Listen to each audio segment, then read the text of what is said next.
स्वागत है आप सभी का आज की वीडियो में। हमारी पिछली वीडियो के अंदर गुप्तोत्तर काल में उत्तर भारत के राजवंशों के बारे में जानकारी दे दी गई थी। आज की वीडियो भी उसी टॉपिक से संबंधित है। इस वीडियो में आपको एमसीक्यूज करवाए जाएंगे, जिसमें से किसी भी एग्जाम में प्रश्न आते ही आते हैं। चलिए देरी न करते हुए शुरू करते हैं आज की वीडियो। हमारा पहला प्रश्न है, हर्षचरित्र की रचना किसने की थी? हवेनसांग, बाणभट्ट, हर्षवर्धन या फिर कल्हण ने? तो जो हर्षचरित्र है उसकी रचना किसने की थी? बाणभट्ट ने। और बाणभट्ट की एक और रचना है, उसका नाम कादम्बरी है। कादम्बरी। हवेनसांग की रचना सीयू की। उसने भी हमें हर्षवर्धन के शासनकाल की जानकारी मिलती है।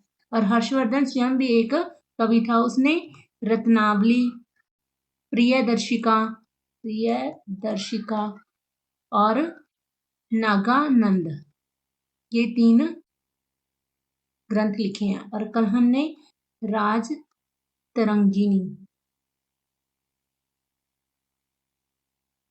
एक ग्रंथ लिखा है। हमारा अगला प्रश्न है, थानेश्वर में पुष्यभूति वंश या फिर वर्धन वंश की स्थापना किसने की?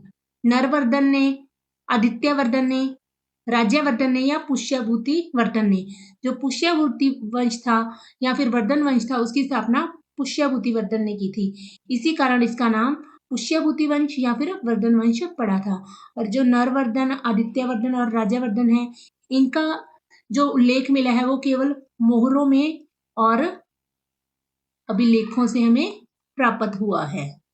राज्यवर्धन है वो प्रभाकर वर्धन का बेटा था, बड़ा बेटा था ये प्रभाकर वर्धन का, और इसने सिर्फ 1 वर्ष के लिए ही शासन किया था। हमारा अगला प्रश्न है, हर्षवर्धन की बल्लवी विजय का उल्लेख निम्नलिखित में से किस शिलालेख में है? एहोल स्तंभ लेख में, जूनागढ़ अभिलेख में, नवसारी ताम्र शिलालेख में या दामोदरपुर ताम्र अभिलेख में? तो ये जो हर्षवर्धन की बल्लवी विजय का उल्लेख है वो नवसारी ताम्रपत्र शिलालेख में है। और जो एहोल स्तंभ लेख है, इसमें पुलकेशिन और हर्षवर्धन के युद्ध का वर्णन है, जो कि पुलकेशियन ने जीता था और नर्मदा नदी के तट पर इन दोनों के बीच युद्ध हुआ था। यह एकमात्र ऐसा युद्ध था जिसमें हर्षवर्धन को हार का सामना करना पड़ा था। हमारा अगला प्रश्न है, चालुक्य राजा पुलकेशिन द्वितीय को किसने हराया था? महेंद्र वर्मन ने, परमेश्वर वर्मन ने या फिर परातंक ने, नरसिंह वर्मन ने? तो जो चालुक्य राजा पुलकेशिन द्वितीय था उसे किसने हराया था? नरसिंह वर्मन ने। और कौन इससे हारा था? वो था हर्षवर्धन था, जो नर्मदा नदी के तट पर इससे हार गया था। हमारा अगला प्रश्न है, कौन सा व्यक्ति है जिसे द्वितीय अशोक कहा जाता है? चंद्रगुप्त, हर्षवर्धन, समुद्रगुप्त या प्रभाकर वर्धन? जो जिसे द्वितीय अशोक कहा जाता है वो है हर्षवर्धन। हमारा अगला प्रश्न है, गौंड राजा शशांक किस धर्म का अनुयायी था? जैन धर्म का, बौद्ध धर्म का, शैव धर्म का या फिर वैष्णव धर्म का? जो गौंड राजा शशांक था वो शैव धर्म का अनुयायी था। और उसने बोध गया में जो बोधि वृक्ष था उसको कटवा दिया था और गंगा में फेंकवा दिया था। और बुद्ध के जो चरण स्तंभ है, चरण चिन्ह थे बुद्ध के, उन्हें भी गंगा में फेंकवा दिया था। ये कौन सी जगह पे थे? पाटलिपुत्र में। वो एक बौद्ध धर्म का विरोधी शासक था। हमारा अगला प्रश्न है, मोखरी वंश का संस्थापक कौन था? मोखरी, हर्षवर्धन, पुष्यभूति या फिर इनमें से कोई नहीं? तो मोखरी वंश का संस्थापक, इससे नाम से ही पता चलता है कि मोखरी था। बढ़ते हैं हम अपने अगले प्रश्न की ओर। शीलादित्य के नाम से कौन जाना जाता था? हर्षवर्धन, राज्यवर्धन, प्रभाकर वर्धन या आदित्यवर्धन? जो शीलादित्य के नाम से जाना जाता था वो था हर्षवर्धन। हमारा अगला प्रश्न है, हर्षवर्धन के समय में कौन सा चीनी यात्री भारत आया था? इत्संग, फाहियान या फिर मैग्स्थनीज या ह्वेनसांग? कौन सा यात्री भारत आया था? ये ह्वेनसांग था, जिसने सीयूकी की रचना की, जिसने हर्ष के राज्य व्यवस्था के बारे में, उसके शासनकाल के बारे में हमें पता चलता है। गुप्त वंश के ह्रास के पश्चात उत्तर भारत का सबसे बड़े भाग का पुनर्गठन किसने किया? राजपूतों ने, चालुक्य ने, हर्षवर्धन ने या शकों ने? तो ये किसने किया था? हर्षवर्धन ने। हमारा अगला प्रश्न है, परम भट्टारक महाराजाधिराज की उपाधि किसने धारण की? हर्षवर्धन ने, राज्यवर्धन ने, भास्कर वर्धन ने या प्रभाकर वर्धन ने? तो जो परम भट्टारक और महाराजाधिराज की उपाधि थी वो किसने धारण की थी? प्रभाकर वर्धन ने। इसके साथ ही उन्होंने एक उपाधि और धारण की थी, उसका नाम है प्रतापशील। जो हर्षवर्धन है उसने कौन सी उपाधि धारण की थी? परम महेश्वर। इसके अतिरिक्त राज्यवर्धन ने परम सौगात, ये वाली उपाधियां धारण की थी। हमारा अगला प्रश्न है, हर्षवर्धन व पुलकेशिन द्वितीय के बीच युद्ध की जानकारी हमें कहां से मिलती है? एहोल स्तंभ लेख से, हवेनसांग के वर्णन से, हाथी गुफा लेख से या फिर वंशखेड़ा अभिलेख से? तो इन दोनों के युद्धों की हमें जानकारी जो मिलती है एहोल अभिलेख से मिलती है। हमारा अगला प्रश्न है, पुष्यभूति वंश की स्वतंत्रता का जनक किसे कहा जाता है? हर्षवर्धन को, प्रभाकर वर्धन को, राज्यवर्धन को या पुष्यभूति वर्धन को? जो पुष्यभूति वंश की स्वतंत्रता का जनक कहा जाता है वो प्रभाकर वर्धन को कहा जाता है। हमारा अगला प्रश्न है, रत्नावली, प्रियदर्शिका व नागानंद नाटकों की रचना किसने की थी? बाणभट्ट ने, फाहियान ने, आर्यभट्ट ने या फिर हर्षवर्धन ने? तो इसका आ जाएगा आंसर हर्षवर्धन ने। बाणभट्ट ने किसकी रचना की थी? हर्षचरित की और कादंबरी की। हर्षचरित में 8 भाग थे, जिसके 3 भागों में, पहले 3 भागों में तो बाणभट्ट की आत्मकथा थी और लास्ट के जो 5 भाग थे उसमें हर्षवर्धन के बारे में वर्णन किया गया था। बढ़ते हैं अपने अगले प्रश्न की ओर। हर्षवर्धन का दरबारी कवि कौन था? तुलसीदास, सूरदास, बाणभट्ट या फिर रसखान? जो तुलसीदास का दरबारी कवि था वो था बाणभट्ट। हमारा अगला प्रश्न है, हर्षवर्धन ने अपनी राजधानी किस स्थान से स्थानांतरित कर किसे अपनी राजधानी बनाया? दिल्ली से देवगिरी को, कन्नौज से थानेसर को, बल्लवी से दिल्ली को या थानेसर से कन्नौज को? तो हर्ष ने अपनी राजधानी थानेसर से चेंज करके कन्नौज को बनाया था, क्योंकि जो उसकी बहन का पति था ग्रहवर्मण, उसकी हत्या देवगुप्त ने कर दी थी। इसी कारण से अब उसकी बहन के कोई संतान नहीं थी और उस कन्नौज का कोई उत्तराधिकारी नहीं था, तो हर्ष ने अपनी बहन के संरक्षक के रूप में कन्नौज का शासक बना और अपनी राजधानी उसने थानेसर से कन्नौज को बना लिया। हमारा अगला प्रश्न है, राजा हर्षवर्धन ने किसे पराजित कर कन्नौज को अपनी राजधानी बनाया? देवगुप्त को, शशांक को, पुलकेशिन द्वितीय को या फिर ध्रुवसेन को? तो हर्षवर्धन ने कौन से कन्नौज शासक को पराजित किया था? शशांक को। हमारा अगला प्रश्न है, पुष्यभूति वंश का सबसे शक्तिशाली शासक कौन था? प्रभाकर वर्मन, आदित्य वर्मन, नरसिंह वर्धन या फिर हर्षवर्धन? तो जो हमारा इसका आंसर आ जाएगा हर्षवर्धन। हमारा अगला प्रश्न है, हर्षवर्धन की माता का क्या नाम था? यशोमती, राजश्री, यशोदा या फिर इनमें से कोई नहीं? तो हर्षवर्धन की जो माता का नाम था वो यशोमती था और राजश्री इनकी बहन का नाम था। हमारा अगला प्रश्न है, प्रभाकर वर्धन के पुत्रों के क्या नाम थे? हर्षवर्धन और आदित्यवर्धन और राजवर्धन, वर्धन और राजवर्धन, हर्षवर्धन और राज्यवर्धन? तो इसका आंसर आ जाएगा हर्षवर्धन और राज्यवर्धन। हमारा अगला प्रश्न है, सूची 1 को सूची 2 से सुमेलित करो। सूची 1 में राज्य दिए हुए हैं और 2 में राजधानियां। वर्धन वंश, कन्नौज, मोखरी, थानेसर, वाकाटक, पुरिका और मैत्रक, बल्लवी। तो वर्धन वंश की राजधानी कौन सी थी? वो थी थानेसर और मोखरी वंश की राजधानी थी कन्नौज। वाकाटक की राजधानी पुरिका और मैत्रक की बल्लवी। इस तरह से हमारा कौन सा ऑप्शन बनेगा देखते हैं। ए का आंसर आता है बी, तो पहले दो इसके कैंसिल हो गए क्योंकि एक आ रहा है और 4 आ रहा है, तो दूसरे का आ जाएगा 1, इन दोनों में ही आ रहा है। अब वाकाटक का आया है पुरी का, सी का 3, तो इसीलिए इसका सी ऑप्शन सही हो जाएगा। हमारा अगला प्रश्न है, वह अंतिम बौद्ध राजा कौन था जो संस्कृति का महान विद्वान था? अशोक, बिंबिसार, हर्षवर्धन या फिर कनिष्क? जो संस्कृत का महान विद्वान था वो कौन था? हर्षवर्धन। वो अंतिम बौद्ध राजा था हर्षवर्धन। हर्षवर्धन को शिलादित्य किसने कहा था? हवेनसांग ने, बाणभट्ट ने, कल्हण ने या आर्यभट्ट ने?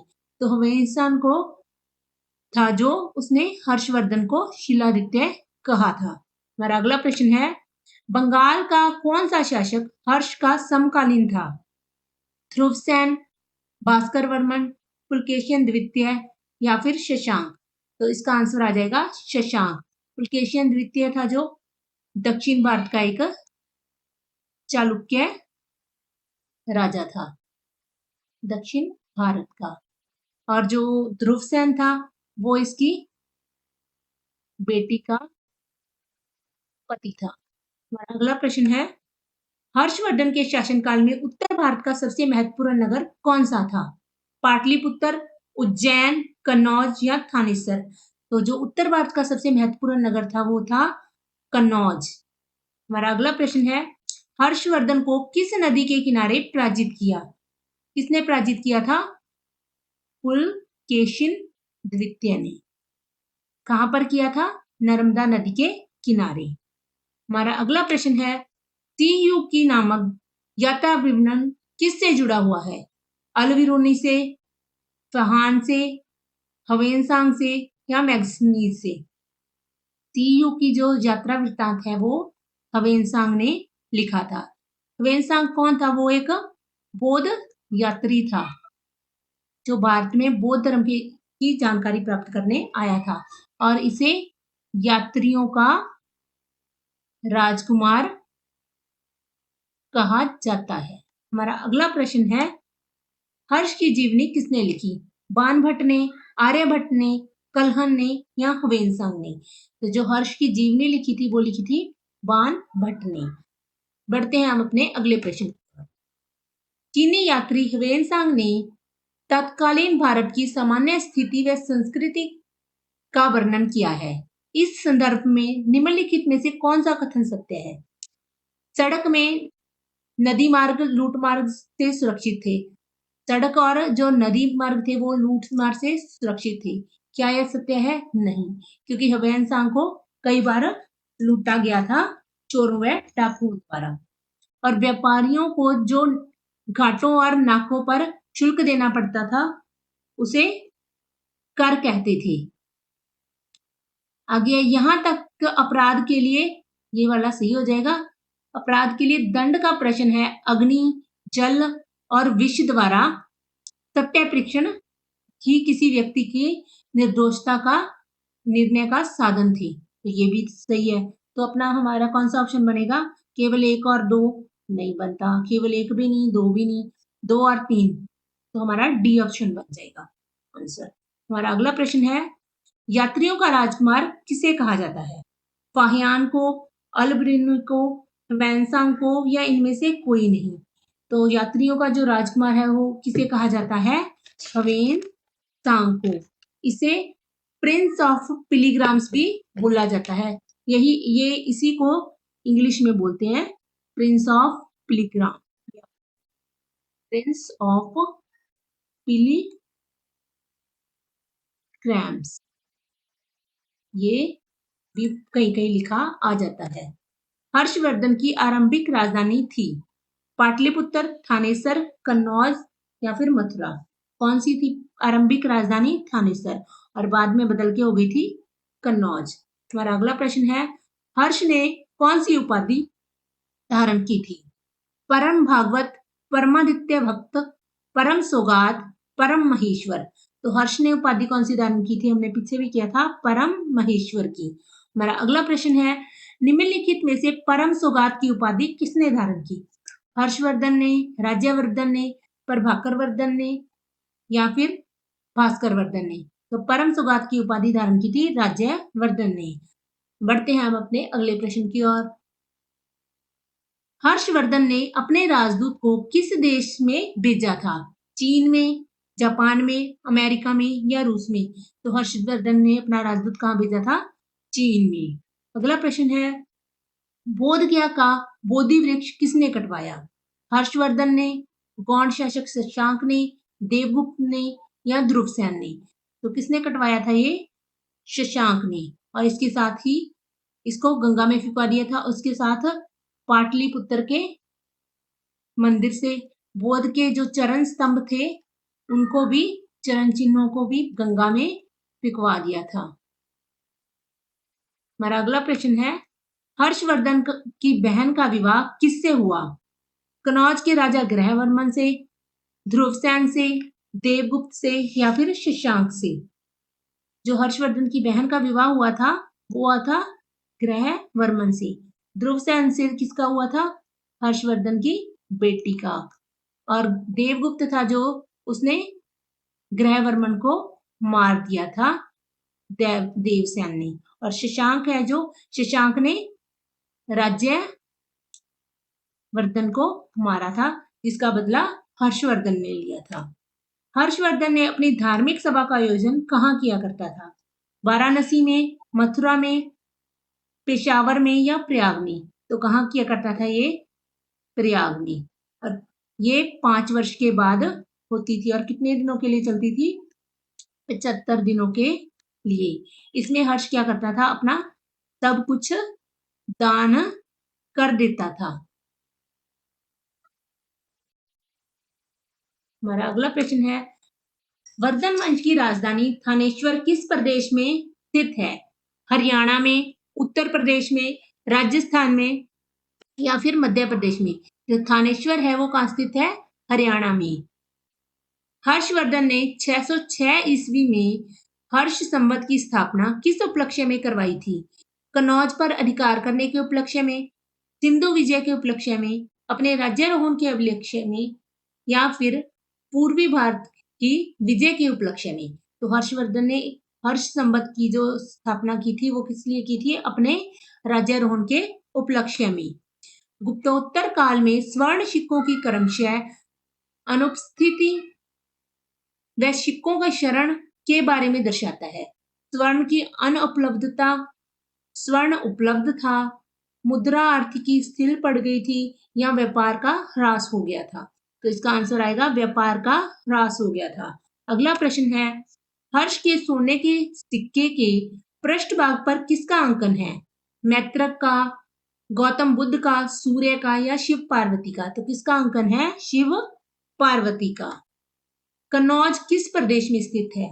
मध्य प्रदेश में, उत्तर प्रदेश में, हिमाचल प्रदेश में या फिर हरियाणा में? तो कन्नौज स्थित है उत्तर प्रदेश में।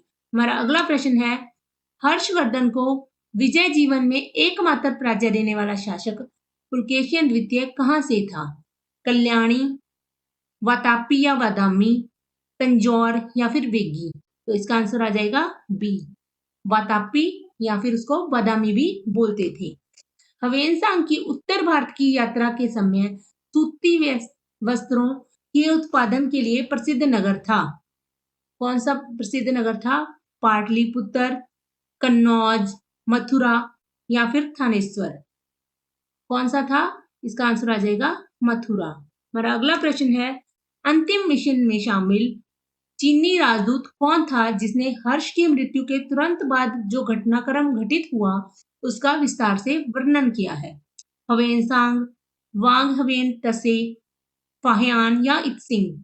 तो अंतिम कौन सा राजदूत था जो चीनी था जिसने ये वर्णन किया था? वो था वांग हवेन तसे। हमारा अगला प्रश्न है, रंगहार का अर्थ क्या है? सैनिक अधिकारियों को दिया जाने वाला भू अनुदान, धर्मनिरपेक्ष अधिकारियों को दिया जाने वाला भू अनुदान या फिर ब्राह्मणों को दिया जाने वाला कर मुक्त भूमि अनुदान? इनमें से कोई नहीं। तो इसका आंसर आ जाएगा ब्राह्मणों को दिया जाने वाला कर मुक्त भूमि अनुदान। हमारा अगला प्रश्न है, घंटी यंत्र या तुला यंत्र का उपयोग होता था खेत की सिंचाई के लिए, समय मापने के लिए, खेत की जुताई के लिए या इनमें से कोई नहीं। तो किस लिए प्रयोग होता था? खेत की सिंचाई के लिए। हमारा अगला प्रश्न है, हर्षवर्धन ने अपनी पुत्री का विवाह किस वल्लभी नरेश से किया जो एक कूटनीतिक उपलब्धि थी? किससे किया था उसने? ध्रुवसेन से, देवगुप्त से, शशांक से या फिर इनमें से कोई नहीं। तो उन्होंने किया था ध्रुवसेन से अपनी बेटी का विवाह। इससे उसके दक्षिण बढ़ने के भारत की ओर बढ़ने के रास्ते खुल गए थे, खुल गए थे। जो देवगुप्त था उसकी बहन का जो पति था उसकी इसने बहन के पति की हत्या की थी। हमारा अगला प्रश्न है, हर्षवर्धन ने नालंदा विश्वविद्यालय को कितने ग्रामों की आय दान स्वरूप दी? 10 ग्रामों की, 20 ग्रामों की, 50 ग्रामों की या फिर 100 ग्रामों की? तो हर्षवर्धन ने जो नालंदा विश्वविद्यालय था उसे 100 ग्रामों की भूमि की जो आय थी वो दान स्वरूप दी थी। आज हमने वर्धन वंश, जिसे पुष्यभूति वंश भी कहते हैं, से जुड़े सभी महत्वपूर्ण एमसीक्यूज कर लिए हैं। उम्मीद है आपको यह वीडियो अच्छी लगेगी। आगे की वीडियो में हम दक्षिण भारत के राजवंशों के बारे में पढ़ेंगे।